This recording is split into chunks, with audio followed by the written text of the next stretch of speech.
اعوذ باللہ من الشیطان الرجیم بسم اللہ الرحمن الرحیم۔ السلام علیکم، welcome back to my new video. آج میں آپ کے ساتھ آیت کریمہ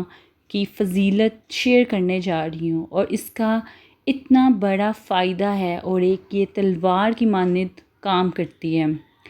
آیت کریمہ ایک ایسا عمل ہے، ایک ایسی آیت ہے کہ جس میں اللہ تعالیٰ نے اپنی برکتیں، اپنی رحمتیں نازل کی ہیں، اور اس بات کا احساس آپ کو چند ہی لمحوں میں، چند ہی دنوں میں اس کو پڑھنے کے بعد ہو جائے گا۔ ایک تو آپ کے دل کو سکون ملے گا، اور آپ کی چیزیں اور آپ کی چیزوں میں جو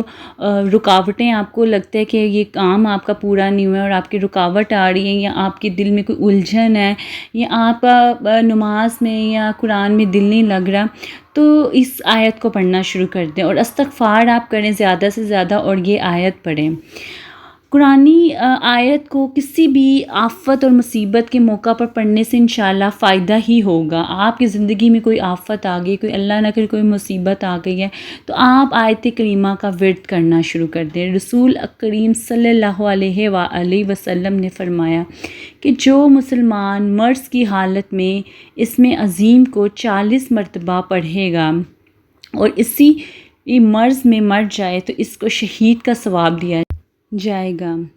اور اگر اچھا ہو گیا، یعنی کہ وہ ٹھیک ہو گیا، تندرست ہو گیا،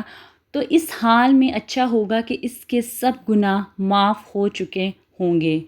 اس لیے لا الہ الا انت سبحانک انی کنت من الظالمین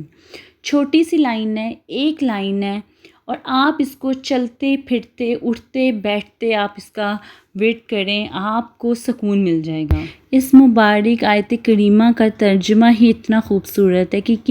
یہ کہ تیرے سوا کوئی معبود نہیں، تیری ذات پاک ہے، بے شک میں ہی بیجا کرنے والوں میں سے ہوں۔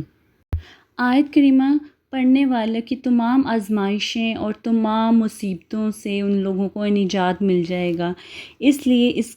اس کو پڑھنا شروع کر دیں، اور کم از کم 40 مرتبہ، اور رات کو اگر آپ 100 دفعہ پڑھ سکتے ہیں تو آپ اس کو لازم پڑھیں، اور نہیں تو 40 مرتبہ تو روزانہ کم از کم آپ اس کو ضرور پڑھیں، اور اللہ تعالیٰ اس سے تمام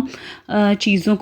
کو بدل دیں گے اور چیزیں بہتر ہونا شروع ہو جائیں گی۔ اسی طرح کی ویڈیوز کو دیکھنے کے لیے میرے چینل کو سبسکرائب کریں، شیئر کریں اور لائک